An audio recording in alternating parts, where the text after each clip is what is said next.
नमस्कार, आप देख रहे हैं ईशान न्यूज नेटवर्क। आइए नजर डालते हैं मुरादाबाद महानगर की सुर्खियों पर।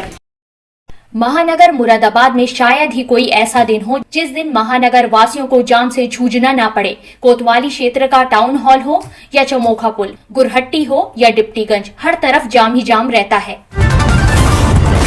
बीते शुक्रवार की दोपहर को हिमगिरी निवासी 30 वर्षीय चंदा की रामगंगा नदी में डूबकर संदिग्ध मौत में अभी तक चंदा के शव की बरामदगी नहीं हो सकी है। 6 दिन बाद भी चंदा के परिजन अपने स्तर से नवाबपुरा क्षेत्र के मल्लाओं के साथ चंदा के शव को रात दिन रामगंगा नदी में ढूंढ रहे हैं। गौरतलब है कि चंदा के परिजन इस पूरे मामले को संदिग्ध मान रहे हैं और उनका कहना है कि चंदा की हत्या की गई है।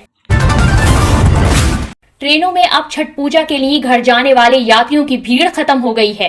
अब त्योहार के बाद काम पर लौटने वाली भीड़ को देखते हुए रेलवे 11 नवंबर से 1 दर्जन ट्रेनें चलाने जा रहा है। भीड़ अधिक होने पर ट्रेनों की संख्या बढ़ाई भी जा सकती है। उत्तर रेलवे के ई ऑफिस आज बुधवार को 6 घंटे बंद रहे। रेलवे बोर्ड चरणबद्ध तरीके से देश भर के सभी जोन के ई ऑफिस सिस्टम को अपडेट कर रहा है। सहायक वाणिज्य प्रबंधक PS बघेल ने बताया कि बुधवार को दोपहर 3 बजे से रात 9 बजे तक ई ऑफिस बंद रखा जाएगा। इस दौरान केवल मैनुअल काम किया जाएगा।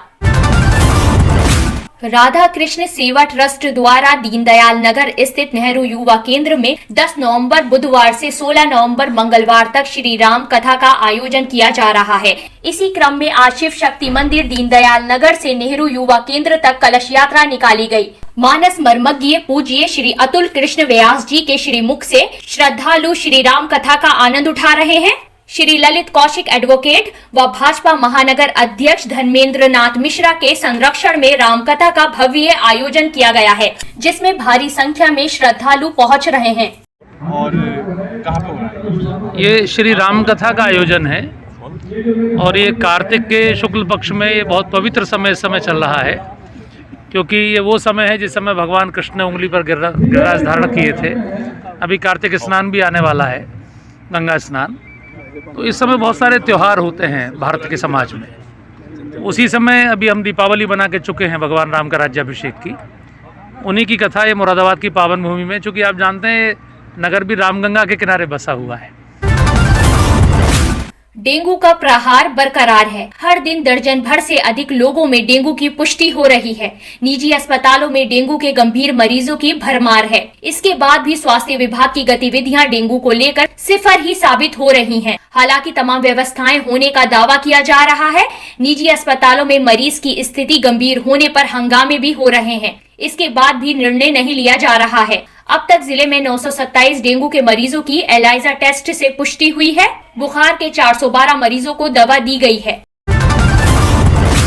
उत्तर प्रदेश के मुरादाबाद में अभी ना तो कांग्रेस ने कोई प्रत्याशी घोषित किया है और ना ही कोई रणनीति बनाई है, लेकिन फिर भी ना जाने क्यों अपने आप को संभावित प्रत्याशी कहने वाले नेता अपनी ताकत दिखाने में लगे हुए हैं। जी हां, प्राप्त जानकारी के अनुसार 9 नवंबर की रात को थाना गल शहीद भूड़े के चौराहे से कांग्रेस की एक बड़ी रैली निकालकर शहर में घुमाया गया और दोबारा वहीं उसी स्थान पर खत्म भी की गई। जब हमारी टीम ने SO गल शहीद और चौकी प्रभारी से इस बारे में मालूमात की तो उन्होंने कहा कि उन्हें इस बारे में कोई जानकारी नहीं है। क्या बगैर किसी अनुमति के कोई रैली निकाली जा सकती है? और ये एक सवाल है। समाजवादी पार्टी के प्रदेश अध्यक्ष नरेश उत्तम पटेल द्वारा समाजवादी लोहिया वाहिनी के इशरत अली अंसारी को सचिव बनाए जाने के बाद मुरादाबाद में समाजवादी पार्टी के कार्यकर्ताओं द्वारा जोरदार स्वागत किया गया।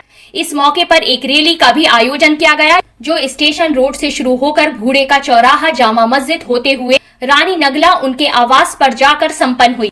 इस बीच पार्टी के कार्यकर्ताओं का जोश देखना बनता था। फिल्मी गानों की धुन पर नाचते गाते समाजवादी पार्टी के कार्यकर्ता अपने नेताओं का स्वागत कर रहे थे।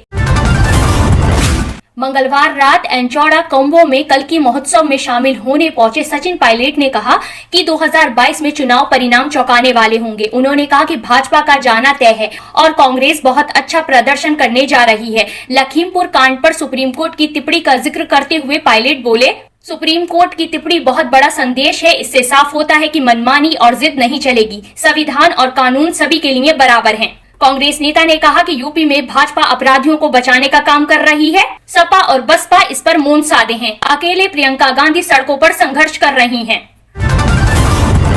मुरादाबाद के नगर निगम के द्वारा तैयार की गई खाद को इंदिरा गांधी इंटरनेशनल एयरपोर्ट में ग्रीनरी का काम कर रही एक कंपनी और गुजरात के नेशनल पार्कों को भेजी जा रही है। कूड़े से तैयार की गई इस जैविक खाद की डिमांड गुजरात, दिल्ली के साथ साथ अन्य प्रदेशों से भी बड़ी संख्या में आ रही है। मुरादाबाद के नगर निगम के अधिकारियों की माने तो मुरादाबाद में कूड़े से तैयार इस खाद को पिछले 1 साल से इस प्रोसेसिंग प्लांट के 8 किलोमीटर लंबे दायरे में किसानों को फ्री में दिया जा रहा था।